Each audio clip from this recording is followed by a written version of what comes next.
we're excited to be here. We haven't done a video in a few weeks. So. Yeah. Went to DC, so that was fun. That's right. Was out Visit of town. family. Yeah. Good for you. Yeah. That's awesome.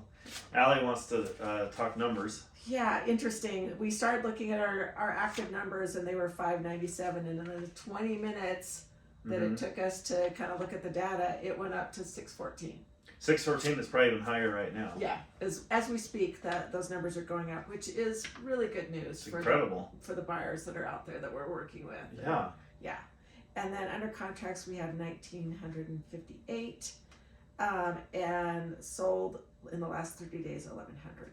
1,100. Yeah. So we're on pace with solds. We are. You know, interesting.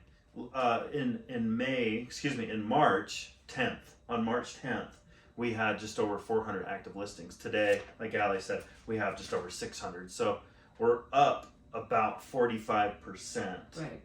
from middle of March, which is normal. Typical for springtime seasonal Mhm. influx of sellers, which Mhm. is great. And I worried that we wouldn't see this because Yeah. everybody's afraid of where am I going to go if I sell my home. Right.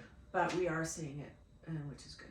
Well, and we're on pace. We're close to the active count as we were last year at this time, and I think a lot of people were thinking, "Hey, this March is this spring of 22 is gonna be tougher than spring of 21." Well, so far, it's really positive. So we're having a lot of sales. So Yes. it's really encouraging. Really encouraging to see these numbers come up. And when you're looking for homes for people, and it's like, oh my gosh, there's 7 active homes in Yeah. Sandy. You're Right. kind of going, oh.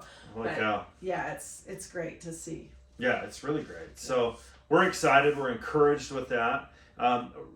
Quick, interesting fact: under $400,000, there's actually almost 70 active homes in Salt Lake County.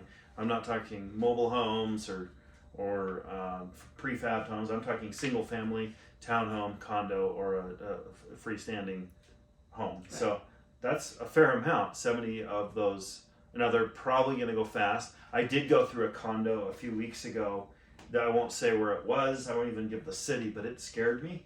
The price was affordable, but I wouldn't live there. So it was an interesting place to see how much you're paying for something that isn't great. But there's a lot of great homes nonetheless. But we're seeing the revitalization of areas in Salt Lake that maybe used to be kind of dodgy areas to live in, and that's Getting better. That's all changing because That is changing. the home values have increased. So that's important to understand, and young families may have to think outside of the eastern side of Salt Lake Right. County, but it's their neighborhoods are changing. Neighborhoods for the better. It's great to see. Yeah. Yeah.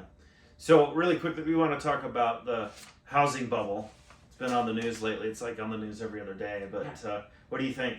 What are your thoughts on that? Yeah, there's always an ebb and flow in real estate. I mean, my dad was a broker for 50 years. Mm-hmm. My mom was the escrow officer.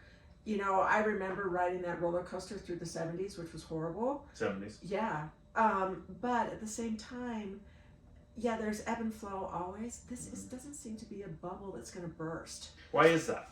Because How does this compare to 2008? we're not doing the lending practices that Right. we were doing in 2008, where Right. a dog could get a loan for a house. Right. I think a couple Literally, dollars did. literally, they could. Yeah. It was crazy what was going on in the lending world at that time. Yep. We're not doing that. The hard part is, prices are outpacing wages, and that's what we're seeing in this valley, and that's what's hard. But we're still seeing the influx of people coming in with cash to buy homes, and when there's a bidding war and there's a cash buyer involved, those numbers are going to go up and those values are going to increase. It's just economics. It is. It's Yeah. supply and demand, and Supply and demand. we still see a demand here in this valley.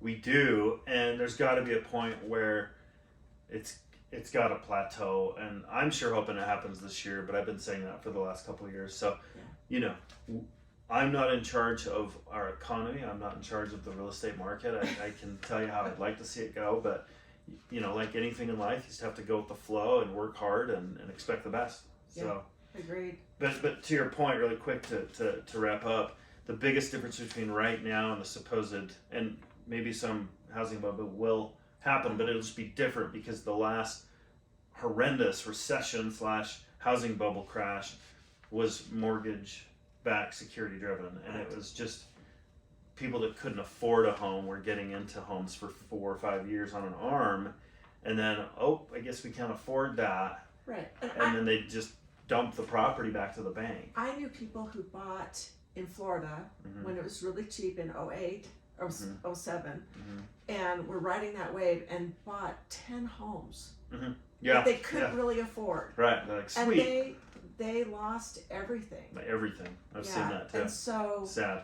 it was very, very sad Yeah. to see, just the Mhm. whole speculation. We're not seeing that in this market. No, well, the people that can get a loan today can afford it.